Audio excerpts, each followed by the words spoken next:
Fresh 102.7.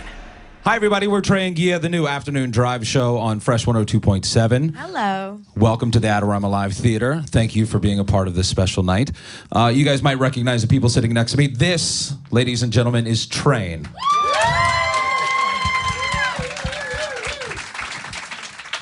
I didn't know why they called you guys fresh until I saw your two faces today. Oh, hey. You guys are super fresh. Well, thank you. Thank you very much. We aim to please. Yeah, we try our best. So, what I find remarkable about Train is you guys have been a band for 21 years? Yep, that's right. You know, and not that I'm trying to date you or anything. Different variations of the band, but it's the same. You know, it's the same message and the same vibe. Yeah. And you've been in the band the whole time. That's right. I've been here the whole time. Consistency is really important. Take me back for a second. When you guys released Meet Virginia, what was that, 1990? 98. 98. Yeah. I think we recorded it in 96, and then it came out in 98 because Columbia Records, we thought we were going to get a record deal in 97, and they said, "You're not ready." They were right. And then they signed us a year later. And then that song ended up helping me pay off all my credit cards. That's not a lie. The first time I heard it, I was on my way to a place called Hercules, California, to paint a guy's house. And that song came on, and I was like, I'm out. And there were no roundabouts or anything. I just turned around in the middle of traffic. God. So you never painted that person's house? I had to go back eventually, but the royalties weren't as quick as I thought they were going to be. I thought that as soon as it played, there was a check waiting for you at your house, but it was like more of a year later kind of thing. Yeah. And then, of course, that album won you Grammys, and since then you've won several Grammys, multi-platinum, multi-gold, and this now, I think, is your 8th album that you're putting out, Christmas in Tahoe? Yeah. It's... The first record it really just gave us a chance to make records. The second one is we won 2 Grammys, and then then we made another record that was nominated, and then we decided that we wanted to really make some not so good music for a while, which is always a good idea. If you guys are ever in a band, always take a break from being good. And so nobody cared about us for a while. And then when we came out with Save Me San Francisco is our tribute to get back to our roots of San Francisco. And, you know, he's been in my life longer than any of the original guys that I started this band with. He worked at a music store, but he's got more talent than like the whole band put together. And I had a little boy. The rest of the band's like, oh. Sorry, guys. So it's true. I had a little boy who was like, what was he, 4? And so I would bring him in, and if you've ever taken a kid to a music store people are terrible people. But he was so used to, like, he's from a big family, and so he would be like, dude, come on in, play the drums, like, bang on this thing and ruin this. Like, I hate my boss. Yeah, he hated his boss. And so I was like, hey, man, will you be our tour manager? And he was like, I don't know what that means, but yes. And so he came out, and he was the worst tour manager you could ever, except for the one we have currently. Sam is the worst, but Jerry was second. And so then he became part of the whole, you know, so he's been here as long as I have, but just quietly, because I asked him, please don't talk. No, Jerry, I'm going to ask you to talk. Problem. Do you think you were the worst tour manager? I disagree with that. The second worst. Sam is the worst. Sam is the worst. He's good, Sam. We love him. He's fine. Yeah. Now, tell me about the reasoning behind putting out a Christmas album after all these years. Why would you want to put that onto the world? There are plenty of Christmas songs. Yeah, you know, we didn't want to make. I wanted to make this Christmas record for years, and when you know, my favorite Christmas albums are everybody's Christmas album favorites. You know, Bing Crosby, you know, Martina McBride. You know, who can compete with that? So we decided, well, let's put together this weird array of songs that people don't even know are around. You know, so we did add some classics that everybody knows, but then there are songs from like the band. A song called Christmas Must Be Tonight that no one's ever heard before. So we did that, and River by Joni Mitchell and Tinsel and Lights and things that people aren't familiar with. So it's just not like a Bublé kind of album, you know. When did you guys get into the studio to record this? Like it wasn't last winter. We were writing in like April. We recorded in May and June, I think. And everybody was like, "Did you guys have to like light, cinnamon candles?" Exactly. And stuff? And I was like, if you gotta light cinnamon candles after 21 years of making records, you should go get a job somewhere else. No, but it's different, I think, with Christmas. You know, like when you hear Christmas music, you want to make cookies and eggnog. And we made Drew dress up as Santa Claus the whole time. Yeah, that's right. I wore a Santa hat, and I had a little satchel full of toys. Everything about that sounds Candy wrong. canes. I feel like you're being sarcastic, but I'm going to hold that image in my head. I'm being This is sincere. exactly how it was made. Yeah. So it didn't take any work to get into the Christmas vibe. You were just already there. We're psyched. And we had 2 weeks off before our summer tour, so we were like, hey, let's make a record. Make a Christmas record. Yeah, that's kind of the way we do it. And for the first time in your career, you're going to be a part of the Thanksgiving Day Parade. Yep, that's right. We're here to... excited. Yeah. You know the scene in Animal House when they let go of all the marbles? Anyway, you might want to keep a lookout for that.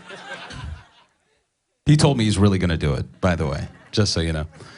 I would probably be injured immediately if it's not Slip gonna on be your that. own marbles. Yeah.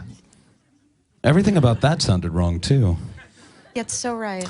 Okay, so Christmas in Tahoe. This is going to quickly be one of our favorite Christmas albums. Is there plans? Have you already started working on another more traditional Train album? Yeah, and it's brutal. Like I talked to my friend Matt Nathanson. I was like, why is it never easy? And he's like, because you care. Once you don't care, the shit gets really easy. Take my advice, stop caring. And I'm like, Matt, that's terrible advice. And so we're trying to cheer each other on while we continue to. It's because I've known Matt for 21 years too. We used to play places in San Francisco together. Neither of you look old enough to know each other for 21 years. It's very kind of you. You see how fresh you are. Heyo. I think we have some fan and listener questions if you guys are Great. ready to do that. Are we ready? Ghia's got them. Great. Is Drops of Jupiter written for someone? And if yes, who? Don't say my name. Don't tell them. So we were in the middle of making our second album, and we thought we had just like every song was a massive hit. And our record label was like, you don't have any hits. Like this is just so not great. And I was super stressed, and I fell asleep one night, and I woke up with that song. My mother had just passed away that year, and so she basically gave me this song, and I wrote it downstairs. I demoed it the next day, and then my record label said, hey, we need to talk to you, so you got to come to New York. They were going to give me the you got to start singing other people's songs speech, and I was like, okay, that's fine. I don't mind, but can you just listen to this? I just wrote it, and they were like, whatever. And then by the time it got to Plain Old Jane told a story about a man, the president of the record label stood up and went, woo! It was a pretty cool moment. Now, have you heard that kind of criticism with any of your other albums since, where the label's like, this just isn't... Just from us. You know, we have incredible managers now. They're right here in New York City. They're called Crush Management. And when we teamed up, I think we really started to they understand what I'm capable of and what I'm not capable of, and they push me to a place of like, this is cool and this is why we like it, but it's not good enough. And I like that because everything can't be good enough. You know, you have to not at this place. You have to keep striving to like make those records that changed your lives. You know, James Taylor changed my life. Led Zeppelin changed my life. There's got to be a kid out there that we can influence on some level. You know, these guys are incredible musicians. And to spend any time with you, you quickly learn that you're one of the hardest working musicians I've met. And so it's probably good for you to hear somebody criticize your work and not just say, yeah, that's good, that works. Yeah, because if you're surrounded by that, and I have been, then you don't get to where you're headed, where you want to go. You Gotcha. know, like that's all things. That's like parenting. You know, parenting 101. Like if everything your kid does is like, oh my God, that's awesome, then they're gonna start thinking that they can throw potatoes at you and it's awesome. We got another All right. question. From Sasha, how do you guys unwind after a long day? Drugs like everybody else. Yeah. You heard Typical. it here first. What a softball question, Sasha. Jeez. Dad's the president. Well played. Anything other than drugs? And if it is drugs, which drugs? Well, you know, we all like to have wine or a cocktail after a show or whatever. None of us, like, we can't have even one drink before we go on stage because it just shifts everything for us. So, but I mean, I like to play golf and I like to hang out with kids. My kids. Go, your kids. It's a fresh exclusive, everyone. That guy gave me the look like, me too. Yeah. Oh, wait, no. I mean, not me. Real quick, because I wanted to bring this up. You mentioned wine. You have your own. Yeah, we're label about now. to start our 7th varietal. It's called Marry Me Rosé. Those Do you are know why the they're two so excited? alcoholics in the room, if you were wondering. Well, they're 2 of the 7. Can I ask why you're so excited?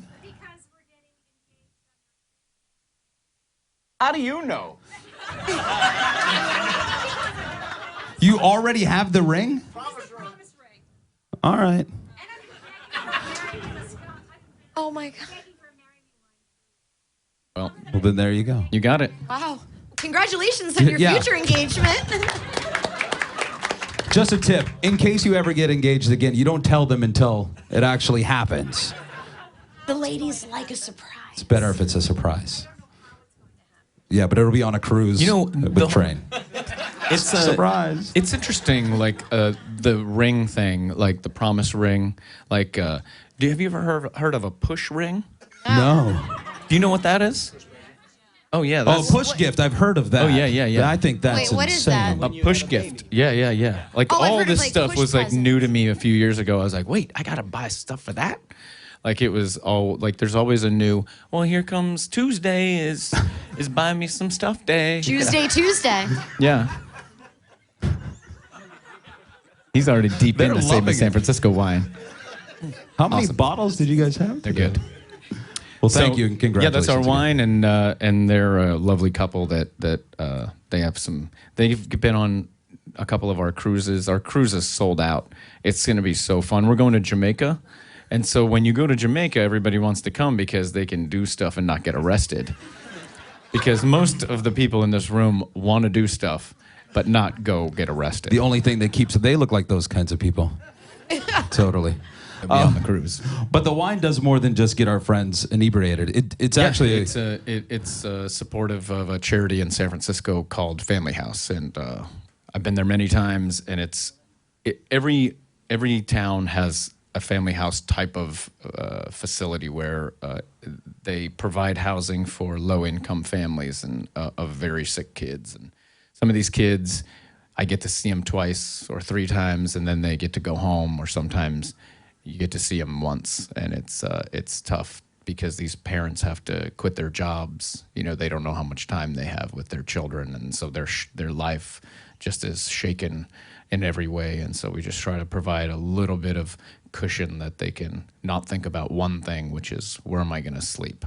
Now, what compelled you to get involved with that specific organization? Because we knew we wanted to be involved in a Bay Area charity, and we looked through the things that we were all interested in, which is, you know, we all have children. I have 2 children that have been in the neo ICU for weeks because they were born premature, and that stuff is if you're not insured properly and everything. So anyway, there are ratings in charities, and this one was like the highest rating because they spend their money on what they should be spending their money on, Fantastic. which is drugs. Yeah. Look, even presidents of charities need to unwind after a long day. Get it. All right. Drugs. Sarah would like to know, how did you guys pick the name Train? and why? I started the band with a guy named Rob, and he was listening to an interview by Echo and the Bunnymen, and one of the guys was saying that there was nothing romantic about America, and he said that's not true. The Locomotive is pretty romantic, and so we used Train as a working title, and it was available, so we stuck with it. Was there a moment where it was almost Locomotive? I don't think so. Good. Yeah. It's really, really disappointing. Did you guys kick around any other names? I liked Pat a lot. Yeah. I thought that had a ring to it. Pat Monahan Project. The Monahans. Yeah, Pat and the Monahans. That would have been great. That would have been nice.